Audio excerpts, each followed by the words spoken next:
এইটো বেলেগ গান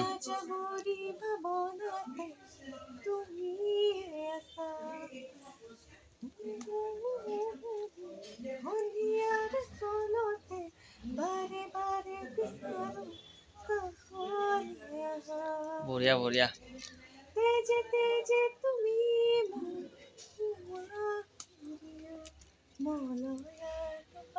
এইটো কিমান কি স্কেলত গাই আছা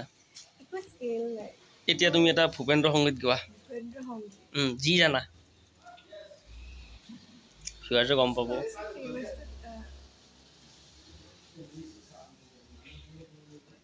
মানে গাই থকা হয় বাৰু এনেই মই এনেই গাই থাকো নিজৰ মাজতে কেতিয়াবা কেতিয়াবা গান গাব লাগে গান গোৱা মানে ভাল কিন্তু মানে এনেকে যেতিয়া গাবলৈ কৈ দিয়ে কোনোবাই তেতিয়া ভাবি থকা হয় যে কি গাম কি গাই দিয়া এটা তুমি কোৱাচোন কি গাম মানুহে মানুহৰ বাবে জোৰত গোৱা ইমান ভাল নহয় নহয় এই যিখিনি জানা মানুহ সেইখিনি ভাল পাব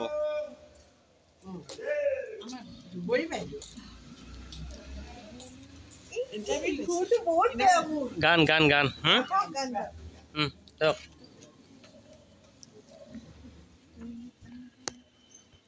গোৱা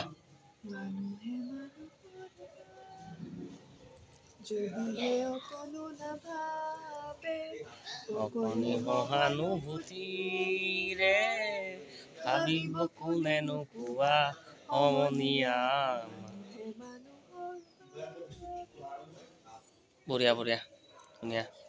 আমাৰ আদৰ আচলৰ টাইটেলটো গাই দিয়া সেইটোতো মাজে মাজে তুমি ধুনীয়াকৈ গাই থাকা সেইটো ধুনীয়াকৈ গোৱা একদম ডাঙৰকৈ গোৱা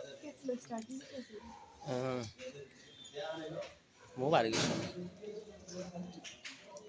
কি আছিল বুকুতে তুমি দিলা কিবা আছিল নেকি ইমানবোৰ গান আহি আছে যোনটো লিৰিক্সটো পাৰে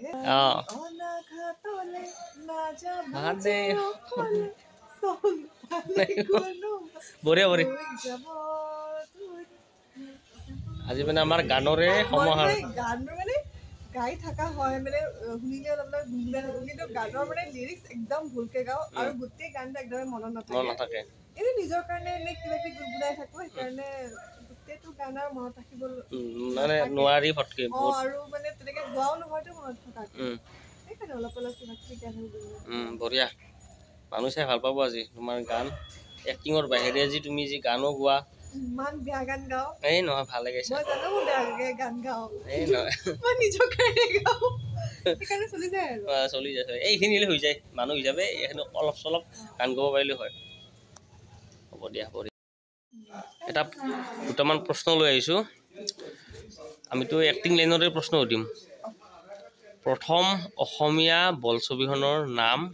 কি আছিল তাত অভিনয় কৰা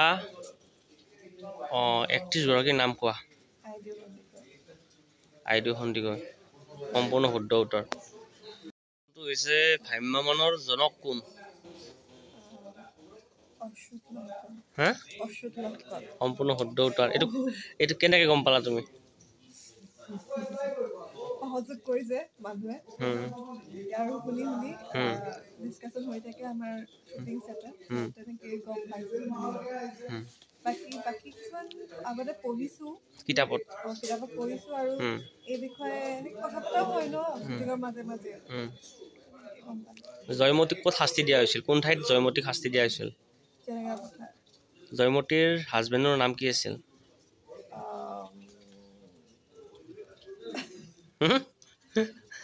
কি আছিল এই না না না পাঁচ বুলি পাঁচ দিব লাগিব তেতিয়া পাৰিবা পাহৰি গৈছোঁ মোৰ পাহৰি গৈছোঁ হনুমানে এটা বস্তু লৈ মই হিংস দি দিছোঁ হনুমানে এটা বস্তু এনে এই গদা কি হ'ব এই সম্পূৰ্ণ শুদ্ধ উত্তৰ গদা পানী এইটোৱে ৰাইট গদাধৰ গিৰিয়েক কেনেকে হ'ব সম্পূৰ্ণ নামটো আছিল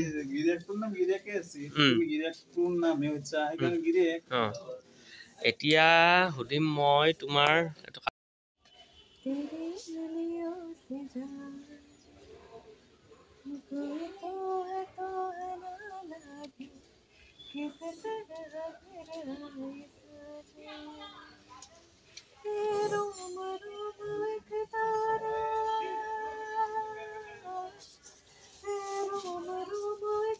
মিউজিকটো হ'লে বেছি ভাল হয় ন जो बादलों में साजे,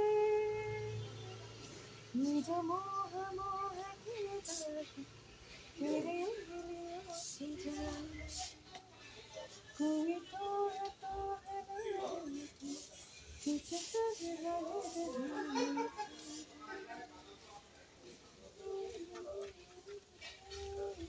সেইটো কি মিউজিক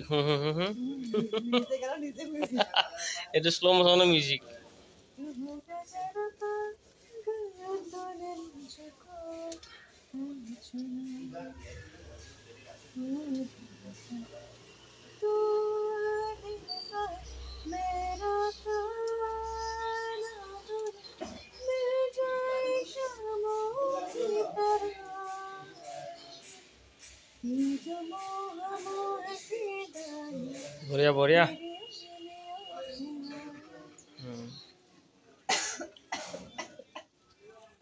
জীৱনৰ তিনিটা বিশেষ বস্তুৰ প্ৰয়োজন সেই তিনিটা বস্তু নহ'লে মানুহ জীয়াই থাকিব কিন্তু মানে বহুত অসুবিধা হয় সেই তিনিটা বস্তু কি কি আছে কোৱা মানে মানে মানে কি কি কলা মানৱ জীৱনত মানৱ জীৱনত আমাৰ তিনিটা বস্তুৰ খুবেই প্ৰয়োজন আৰু সেই তিনিটা বস্তু নহ'লে মানুহৰ অসুবিধা বহুত অসুবিধা হয় মানে তেনেকৈ খোৱাটো লাগিব উম, এটা কথা অন্ন বস্ত্ৰ বাসস্থান বুলি আছে উম, কিন্তু বাসস্থান নথকাকেও মানুহ থাকে তাকে হয় উশাহ নিশাহো হ'ব পাৰে অঁ হ'ব বাৰু নিশ্চয় হয় এইটো এতিয়া নেক্সট প্ৰশ্নটো হৈছে আমি বহাগী কবিৰ নাম শুনিছা হা? বহাগী কবি বুলি যি এজন কবি আছিলে নাজানা কৰিব মই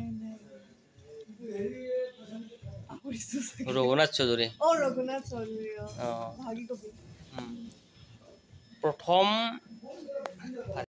जाए शामों की तरह